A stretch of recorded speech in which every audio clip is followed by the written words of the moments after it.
I've had a few people asking for updates on Sherni and how she's doing.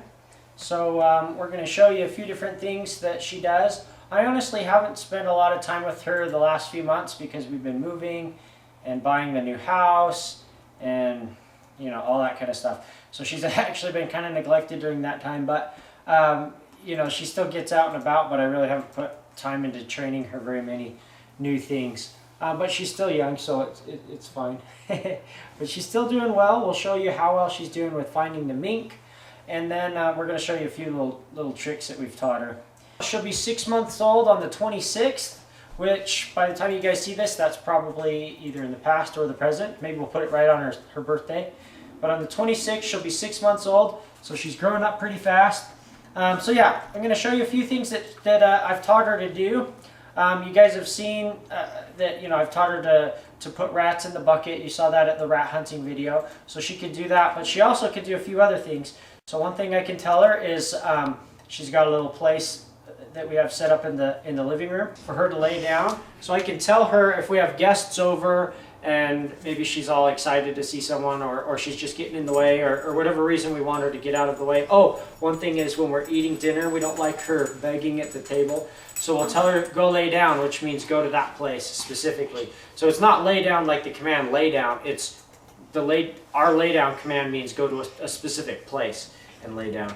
So go lay down. Sherni, go lay down. Go lay down. But I'm scratching myself. Good girl.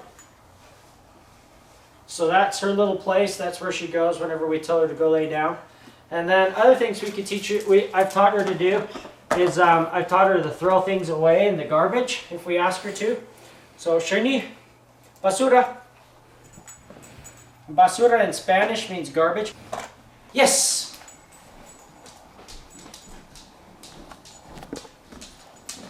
Basura. Good girl. Good dog. Good girl. Oh yeah, good dog. Oh, that's a good dog.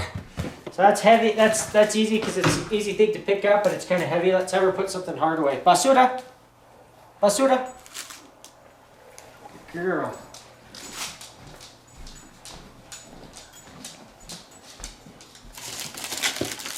And that's what's tricky because it'll fall back out. Basura.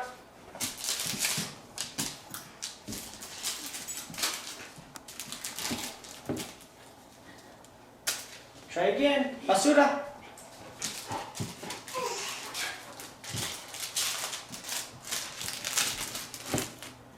Did she get it? Yeah, it's stuck in the That's good enough. Good girl. Okay, good girl. Good girl.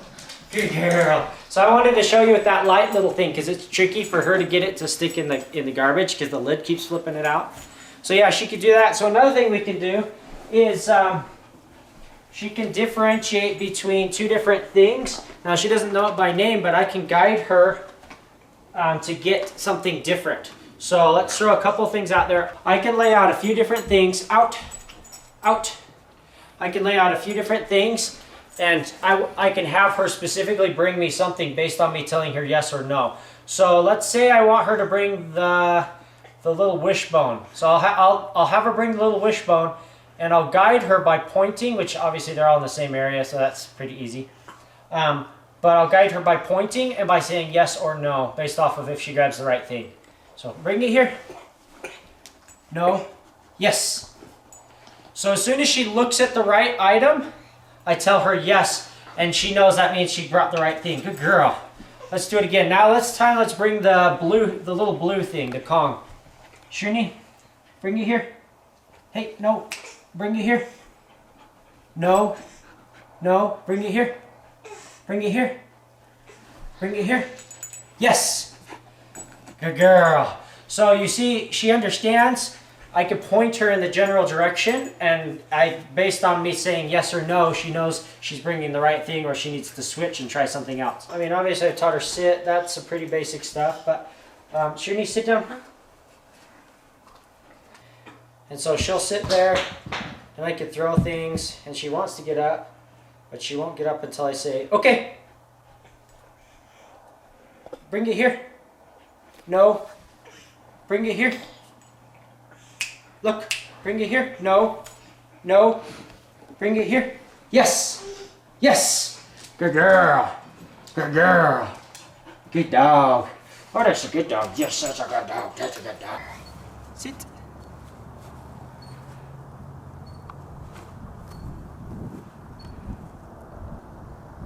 Okay. Good girl.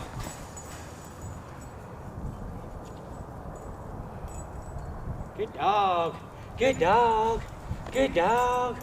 Oh, that's a good girl. Oh, that's a good girl. Oh, that's a good girl. Oh, get over here. Girl. Good girl. Good girl. Yeah, good girl. Good girl. Good dog. Okay, so this morning we're gonna do a little training with Sherni. We've been doing this for a little while, and what we do is we turn the mink loose, let him lay a trail, and then we come back and find him with the dog, with Sherni. So what I want to do is just let her go. No, Olive, don't touch her. We want to let her go so that she can lay the trail without us basically contaminating the scent, so she's following our scent. We want to make sure she's following the mink scent. So what we're going to do, we'll put Sherni in the car. Get up. Get up.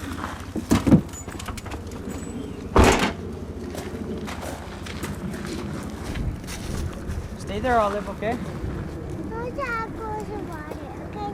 Yeah, stay up there, okay?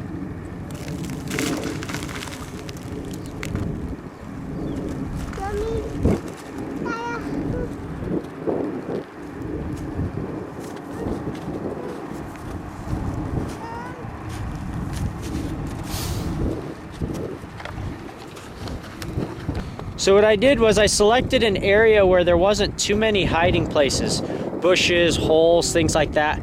I didn't want Mamba to sit and obsess over the same hole or bush for too long. I wanted her to get out and travel. And this little place is open enough that she's more likely to travel and cover ground than sit wasting time at a hole, investigating a hole or a bush for way too long. So what we're gonna do is we're just gonna let her run and leave a trail. And we're going to keep an eye on her, obviously. So once Mamba had traveled for quite a bit down the trail, I called her to me and locked her in her caching box, then hid the caching box in a hole. I then released Sherni a little ways upstream for where Mamba's trail started. That way she could get some practice searching for the trail. Since Sherni is still young and not very experienced, we started only 100 feet or so from the beginning of Mamba's trail. That way it wasn't too hard, but it was far enough away that she could start to get the idea that she needed to find the beginning of the trail herself. We won't always be able to just drop Sherni right where the trail begins, so she needs to learn to both follow the scent trail as well as search an area to find where the trail starts. You can see here Sherni's body language changes as she clearly detects the beginning of Mamba's trail. I can tell that both by her body language, and of course I obviously remember where the trail begins. These little training sessions are actually just as valuable to me and my learning as they are for Sherni. Sherni needs to learn how to find and follow a trail to locate an animal we're hunting for or a lost mink. Just as importantly, I need to learn how to read Sherni and know when she's still searching for a trail, currently following a trail, or has possibly lost a trail she was previously following. Because I know where the scent trail is from beginning to end, I can use that knowledge to learn to read my dog more easily, which will make things much easier when we're searching for an animal or a person in a real-life situation.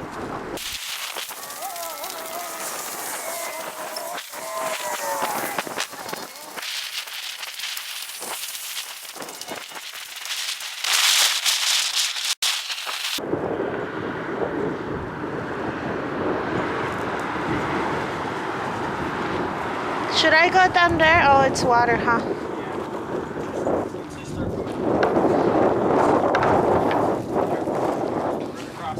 I'm gonna go cross, okay?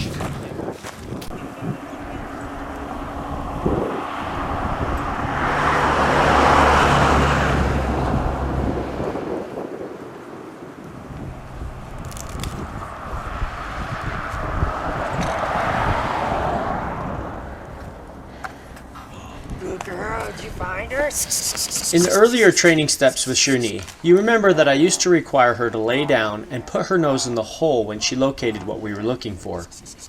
I have since discontinued that requirement, as it obviously isn't always possible in real life situations. Depending on the terrain, she may not be able to sit or lay down, and depending on the mink we're searching for, putting her nose in the hole might not be the best idea. So now, her cue to me that she has found what we're looking for is to stop at the location and look at me. Thank you.